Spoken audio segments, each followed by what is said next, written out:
বলেন, একটু কথা বলেন, কিছু বলেন। খাবার কি রে, কলিজা না বট? কলিজা, কলিজা, কলিজা, কলিজা। হ্যাঁ। এটা হলো গরুর বট, বট, স্পেশাল বট, স্পেশাল বট। এটা হলো গরুর কালো বোনা, স্পেশাল কালো বোনা, স্পেশাল কালাবোনা নাকি? স্পেশাল কালো বোনা। আচ্ছা। হাঁস ছিল কিন্তু শেষ, দুঃখের বিষয়, শেষ। স্পেশাল নলি। আতা আতা।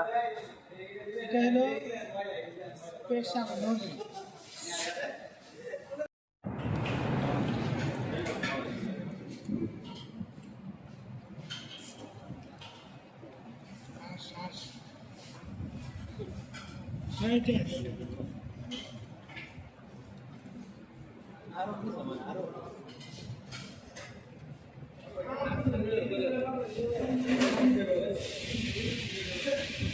Now it's ready.